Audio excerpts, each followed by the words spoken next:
Hello बच्चों, let's read the question. An ideal gas off 1 mole is kept in a rigid container of negligible heat capacity.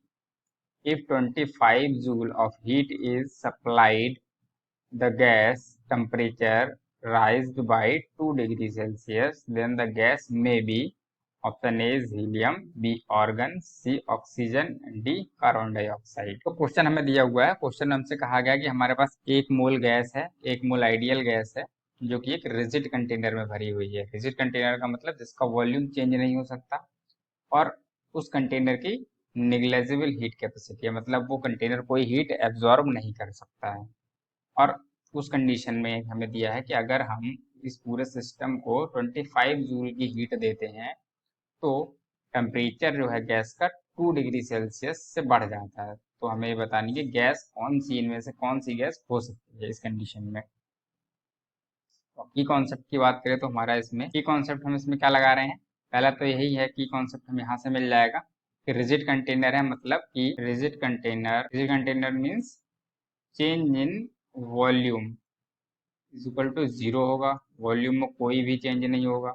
और दूसरा हमें gas को क्या करना है, ऑब्जर्व करना है कि ये कौन सी गैस हो सकती है। तो हम गैस को कैसे निकालेंगे, हम इसमें हीट दे रहे हैं और टेम्परेचर राइज हो रहा है तो हम इंटरनल एनर्जी का फॉर्मूला यूज करेंगे। तो इंटरनल एनर्जी का फॉर्मूला क्या होता है, delta U is equal to N C B specific heat of gas on constant volume delta T.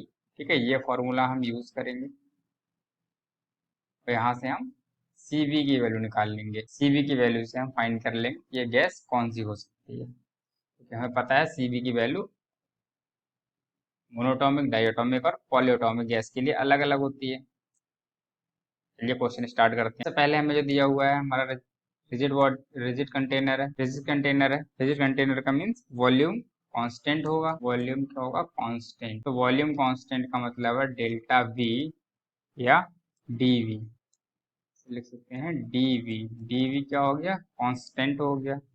DV constant नहीं, डीवी की वैल्यू कितनी हो जाएगी, 0 हो जाएगी, यानी कि v इज इक्वल टू हम लिखें तो कांस्टेंट। डीवी की वैल्यू क्या हो जाएगी, 0 हो जाएगी। अगर डीवी की वैल्यू 0 हो गई तो हम जानते हैं work done. w is equal to क्या होता है, pdv।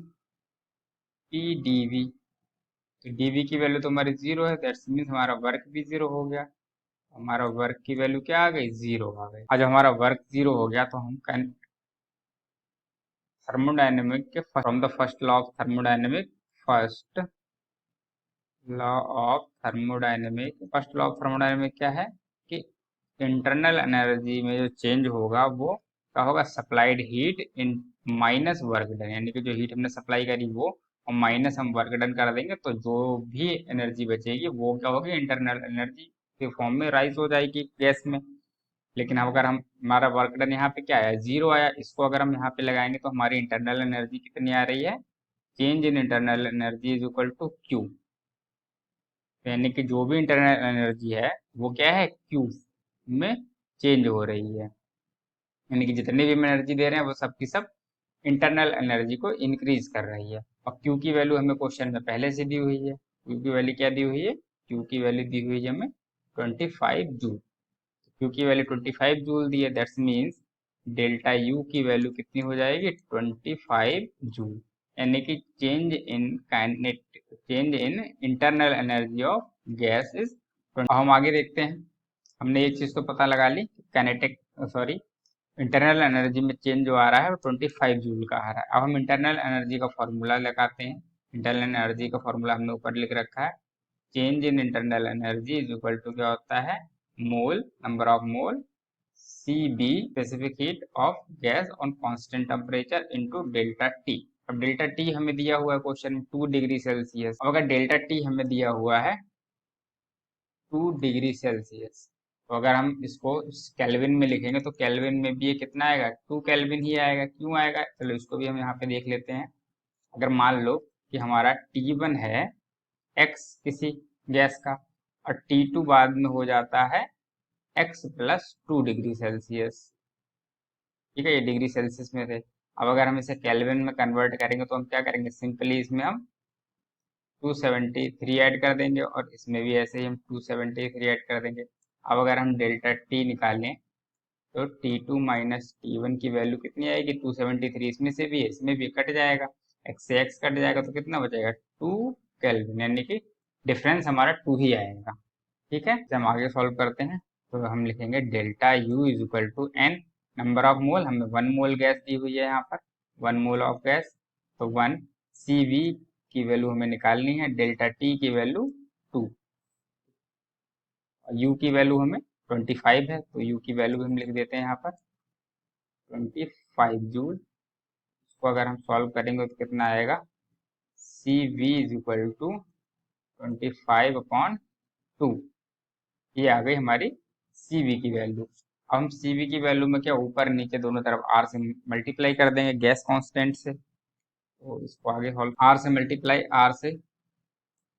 R से मल्टीप्लाई और R से ही डिवाइड, गैस कांस्टेंट, R क्या है हमारा, गैस कांस्टेंट की वैल्यू भी हमें पता है कितनी होती है, 25/3 होती है, तो CV की वैल्यू आ जाएगी 25/2, ऊपर के R को हम ऐसे ही रख देते हैं, नीचे वाले R में हम R की वैल्यू लगा देते हैं, तो ये आ जाएगी 25/3 को हम ऊपर लिख सकते हैं, 25 से 25 कैंसिल, तो कितना आ रहा है 3/2R, 3/2R, हमारी CV की वैल्यू आ रही है 3/2R।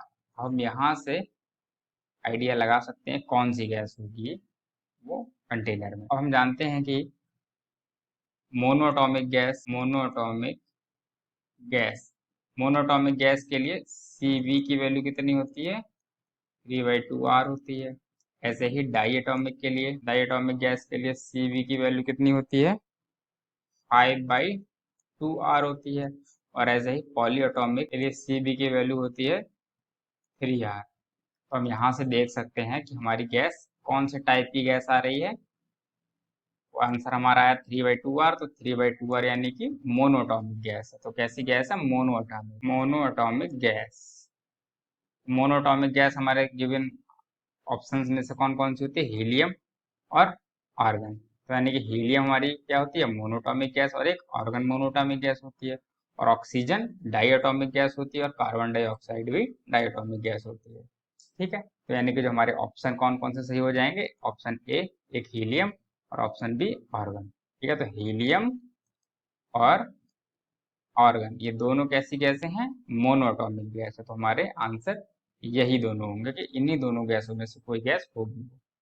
I hope you understood very well, thank you.